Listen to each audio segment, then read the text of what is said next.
영상 하단 더보기란 클릭하시면 간편하게 참여하실 수 있는 링크도 남겨놓을 거니까 이 링크 클릭하셔서 무료 정보방 입장하시기 바라겠습니다. 네, 안녕하세요. 주도현입니다. 오늘 3월 8일 금요일이고요. 오늘도 리플 같이 한번 살펴보도록 하겠습니다. 자, 일단 최근 차트를 보시면 상당히 긍정적인 흐름 아직까지 이어지고 있습니다. 자, 작년부터 만들어왔던 이 파란색으로 표시해 놓은 하락 추세 채널을 벗어나고 나서는 추가 상승력을 보여주면서 새로운 추세 채널을 형성했다 볼 수가 있겠죠. 자, 이전에는 두 번 채널 상단을 벗어났다가 다시 채널 안으로 들어오는 트랩이 발생을 했었습니다. 이렇게 트랩이 발생하게 되면 통상적으로 반대편 채널까지 이동한다 말씀을 드렸고요. 그렇기 때문에 최근에도 이렇게 벗어나려는 움직임이 나왔을 때 이게 다시 들어오는 트랩이 아닌 이 상단 지지를 받고 추가 상승력을 보여주는, 그러면서 이전 채널을 무효화시키고 새로운 추세를 형성할 수 있는지 봐야 된다 말씀을 드렸고, 리플은 우리가 이렇게 기대해 볼 수 있을 만한 기술적인 근거도 함께 말씀을 드렸습니다. 자, 중간에 지나가고 있는 초록색 단기 이평선 라인이 있고요. 또 빨간색 장기 이평선 라인도 있습니다. 자, 리플이 이때 초록색 단기 이평선 라인을 돌파하고 나서는 여기가 뚫리지 않고 지지를 받고 있었죠. 그러면서 상승력을 보여주고 나서는 채널을 벗어나고 나서는 이 단기 이평선 라인이 장기 이평선 라인 위로 올라오는 골든 크로스까지 나와주면서 추가 상승력을 보여준 겁니다. 그리고 최근 여전히 단기 이평선 라인은 깨지지 않으면서 그 흐름을 이어가주고 있는 모습이죠. 그래서 이런 기술적인 부분도 긍정적인 부분들을 최근에 우리가 확인할 수가 있었고, 이 기사에도 나와 있듯이 리플 채택과 유통량의 눈에 띄는 증가도 함께 확인이 되고 있습니다. 수요가 증가했다라고 나와 있는데요. 자, 밑에 이 본문 내용도 같이 함께 보시면 리플 서비스 데이터에 따르면 현재 리플 계정은 508만 9,197개의 XRP 계정이 있다 나와 있고요. 이 중 잔액이 없는 계정은 1,592개로 극히 적다고 나와 있습니다. 이들 계정에서 리플을 보유하고 있는 총량은 거의 600억 개에 달하는 XRP를 보유하고 있기 때문에 이게 바로 리플의 수요와 관심이 크게 증가하고 있다는 걸 보여주는 거죠. 수요와 관심이 증가하고 있다는 건 금융시장에서는 이 부분이 바로 자금의 유입과 직접적으로 연결되기 때문에 우리가 앞으로의 추가 상승력도 기대해 볼 수 있는 부분입니다. 다만 리플 같은 경우에는 이런 긍정적인 데이터들, 그리고 긍정적인 사업 영역 확장 소식에도 시세에는 크게 반영되지 않았던 부분들을 이전에 여러 번 보여줬고, 가장 크게 반응하는 건 소송 이슈였다는 걸 알 수 있죠. 작년 7월과 10월에 리플이 유의미한 상승력을 보여줬을 때 이 두 가지 재료 모두 소송 관련된 이슈였습니다. 약식 재판 판결이 긍정적으로 나왔던 부분, 그리고 여기에 대해서 SEC가 항소를 했지만 기각당했던 부분이 각각 상승력을 만들어냈던 재료였는데, 자, 이제 다시 한번 이 소송 스케줄이 제기되면서 약식 재판이 아닌 정식 재판으로 가는 그 스케줄이 시작이 됐습니다. 자, 기존 스케줄대로라면 2월 12일까지 양측이 이 구제 관련된 서류를 법원에 제출했어야 합니다. 구제라는 건 작년 약식재판 판결문에서 나왔던 이 부분 판결, 기관에게 판매된 XRP는 증권이고 개인에게 판매된 XRP는 증권이 아니다, 이렇게 부분 판결이 나왔는데, 바로 이 기관 판매에 대한 부분, 이 부분은 증권이란 결론이 나왔기 때문에 SEC와 리플은 벌금 합의를 해야 되는 상황인 거고, 여기에 대한 관련 서류를 2월 12일까지 제출했어야 했죠. 여기에 대해서 리플은 이 기한을 연기 요청했고, 이게 받아들여지면서 2월 20일까지 양측이 모두 서류 제출을 완료했습니다. 리플은 여기에 추가로 SEC가 요청했고 또 법원이 승인했던 XRP 판매 수익 자료, 그리고 최근 2년간의 재무제표까지 함께 제출을 했고, 이제 다음 일정은 3월 13일까지 플레인티프 SEC에서 이 구제 관련된 서류를 작성해서 제출을 해야 되는 거였고, 여기에 대한 답변을 4월 12일에 디펜던트인 리플이 내놓고 또 4월 29일에는 SEC가 답변서를 내놓으면서 마무리되는 일정이었는데, 자, 이부 뒤에 있는 이 스케줄들도 연기가 됐습니다. 자, 최근 SEC가 법원에 요청한 서류고요. 여기에 내용을 함께 보시면 기존에 3월 13일이었던 SEC가 제출해야 됐던 이 기한을 22일로 연기 요청했고, 따라서 리플의 제출 기한도 4월 12일에서 4월 22일로, 마지막 답변서는 4월 29일에서 5월 6일로 연기가 됐습니다. 그래서 3월 22일까지는 SEC가 서류를 작성하는 기간이고 관련 스케줄이 예정되어 있지 않기 때문에 시장 추세에 따라서 리플도 함께 움직이겠다 말씀을 드렸던 거고요. 이 소송 관련 내용들은 기한에 맞춰서 새롭게 업데이트되는 이슈가 있을 때마다 제가 가장 빠르게 카톡방에서 공유해 드리면서 상황을 말씀드리고 또 시장은 여기에 어떻게 반응하는지, 우리가 가져가야 되는 스탠스, 타점과 비중 전략은 어떻게 되는지 공유해 드리면서 함께 매매를 진행할 예정입니다. 이런 부분 받아보시면서 여러분들 투자 판단에 참고하시면 좋을 것 같고, 다만 리플은 이 소송 이슈 외에도 우리가 충분히 기대해 볼 수 있을 만한 상승 재료가 또 한 가지 남아있다 보여지고 있습니다.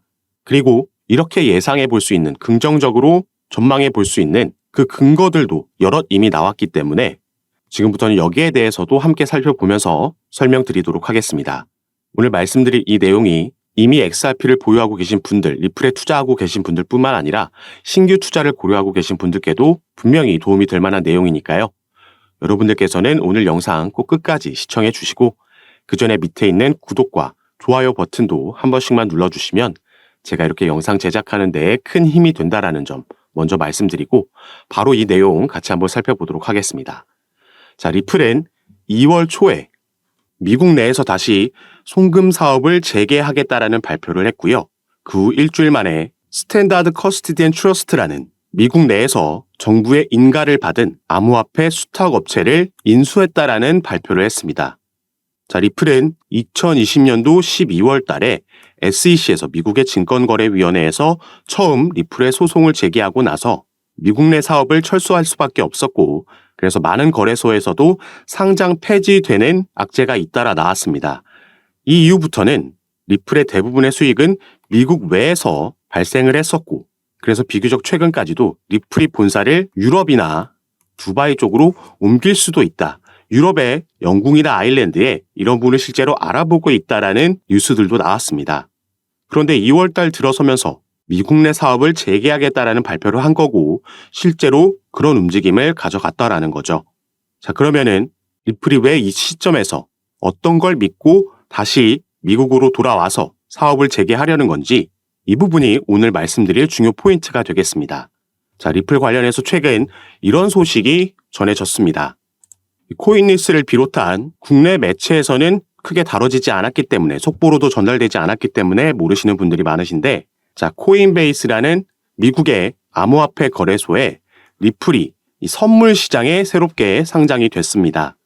현물 같은 경우에는 작년에 약시 재판이 끝난 이후에 다시 재상장이 이미 됐었지만, 자, 선물 시장에는 처음으로 새롭게 상장이 된 거죠. 자, 여기서 리플과 코인베이스의 관계를 간략하게 말씀드리자면, 자, 미국에는 이 디지털 커런시 그룹이라는 DCG가 있죠. 가장 유명한 암호화폐 벤처 캐피탈이라고 보시면 되겠고, 여기에 설립자이자 CEO 베리 실버트는 제2의 워린 버핏이라고 평가받는 이 암호화폐 업계에서 꽤 중요한 인물입니다. 자, 이 DCG에서 바로 방금 살펴본 코인베이스를 자회사로 소유하고 있고요. 또 이 DCG는 리플의 지분을 보유하고 있는 기업입니다. 이렇게 미국 내 기업들끼리 연관이 되어 있다는 걸 먼저 말씀을 드리는 거고, 이 디지털 커런시 그룹은 코인베이스와 리플뿐만 아니라 그레이스케일도 소유하고 있고 여러 다른 기업들의 지분을 보유하고 그 중심에 서 있는 기업이죠. 자, 그리고 코인베이스 외에도 최근 미국에서 새롭게 문을 연 거래소가 하나 있습니다. 바로 여기에 나와 있는 EDXM, EDX 마켓이라는 거래소인데요. 이 거래소는 피델리티를 비롯한 미국 뉴욕 월가의 대형 기업들이 함께 만든 거래소라고 보시면 되겠고, 이 거래소에서는 개인들이 아닌 기관들만 거래를 할 수 있게 되어 있습니다.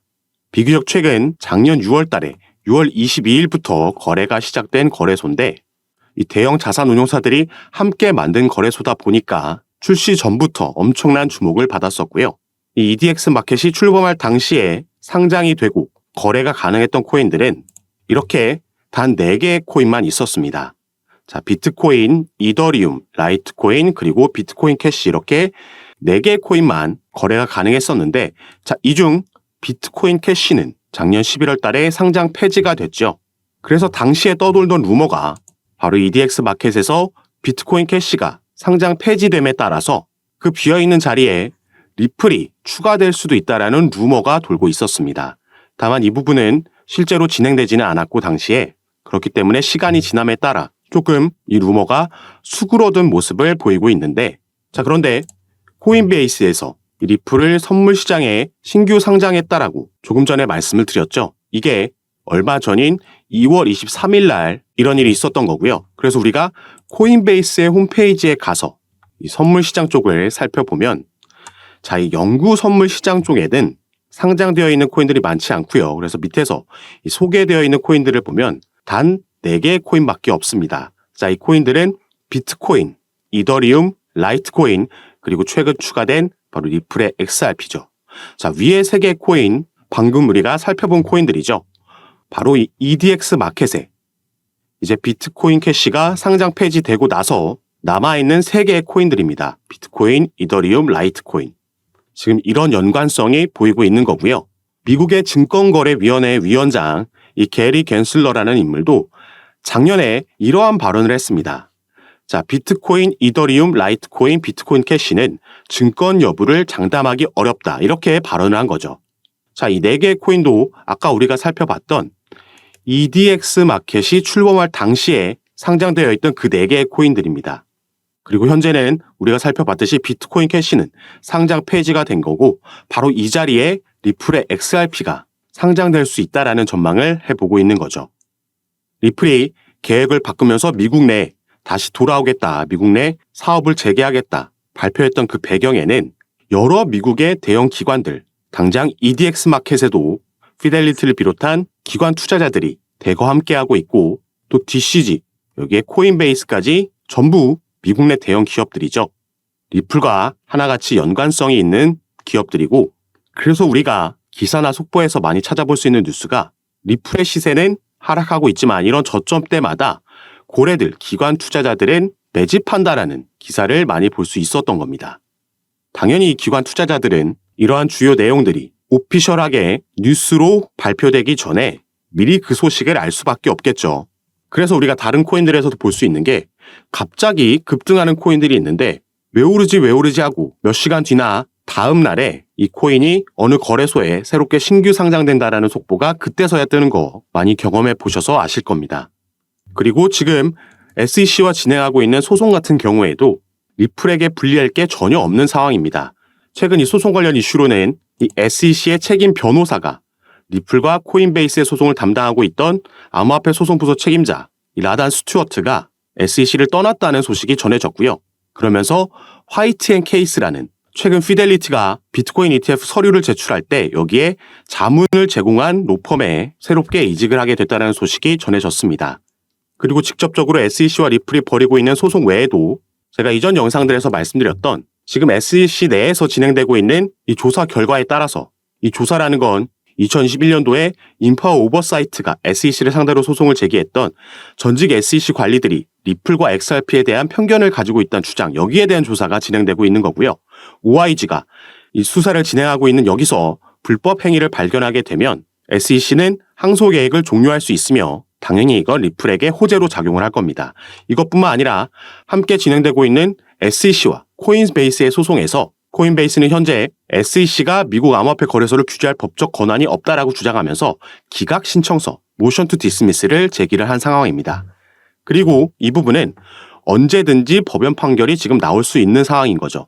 이 소송을 관장하고 있는 판사는 이미 양측의 구두 변론까지 다 들은 상황입니다. 이 두 가지 변수 모두 리플에게 긍정적으로 작용할 수 있는 부분이고 또 올해는 미 대선까지 있기 때문에 이 이후에는 SEC 위원장 게리 갠슬러는 상당히 높은 확률로 교체될 가능성이 있다라고 보여주고 있죠. 그리고 오늘 중점적으로 살펴본 이 EDXM 상장 이슈도 어마어마한 호재로 작용할 수 있습니다. 그래서 이 당시에 작년 6월 달에 EDX 마켓이 출범됐을 때 여기에 상장돼 있던 4개의 코인 당연히 엄청난 상승력 보여줬고요. 지금은 상장 폐지됐지만 이 4개의 코인 중 하나였던 비트코인 캐시는 단기간 안에 무려 이 당시에 200% 상승하는 모습을 보여줬습니다. 자, 리플이 만약에 여기에 상장되게 되면 당연히 비트코인 캐시보다 코인 시장에서는 시장의 주목을 많이 받고 상징적인 코인이기 때문에 지금은 우리가 상상도 할 수 없는 급등하는 모양새도 충분히 나올 수 있다 보여지는 부분이죠. 그래서 제가 당연히 새롭게 나오는 소송 소식들도 카톡방에서 빠르게 전달해 드릴 거고 이 부분은 이제 3월 13일이 되면 최근 제출한 서류들이 공개가 될 예정인데 이 부분 외에도 관련된 다른 움직임도 업데이트해 드리고 공유해 드리면서 함께 매집을 진행해 나갈 겁니다. 이런 부분 제가 카톡방에서 전부 무료로 공유해드리고 있으니까 여러분들께서도 이런 정보들 받아보시고 투자 판단에 참고하셔서 매매 진행하시면 더욱 좋을 것 같습니다. 그리고 카톡방에서는 오늘 살펴본 리플뿐만 아니라 다른 이슈가 있는 코인들 마찬가지로 상담 도와드리면서 타점과 비중을 공유해드리고 함께 매매 진행하고 있으니까 여러분들께서도 이런 부분 받아보시면서 조금 더 전략적으로 안전하게 함께 투자하실 수 있었으면 좋겠습니다. 자, 카톡방에 참여하시는 방법은요. 영상 밑에 더보기란 클릭하시면 간편하게 참여하실 수 있게 제가 링크를 남겨놨습니다. 여러분께서 지금 영상을 핸드폰으로 시청하고 계시다면 가장 위에 있는 링크 클릭하시면 저에게 문자 보내실 수 있도록 자동으로 화면이 전환이 될 거고요. 여러분들께서는 전송 버튼만 눌러주시면 제가 이 문자를 확인하는 대로 순차적으로 연락드려서 카톡방 초대를 도와드릴 거고, 또 문자 전송이 힘드시거나 컴퓨터로 영상을 시청하고 계시다면 그 밑에 있는 링크로도 참여가 가능하십니다. 여러분께서 편하신 방식으로 연락 주셔서 제가 드리는 정보들 타점과 비중 받아보시면서 투자 판단에 참고하시고 매매 진행하시면 더욱 좋을 것 같습니다. 자, 그럼 오늘 내용이 여러분들께 도움이 되셨으면 하는 바람으로 영상 마무리하도록 할 거고요. 저는 다시 카톡방에서 여러분들 대응 도와드리고 상담 도와드리면서 찾아뵙도록 하겠습니다. 감사합니다.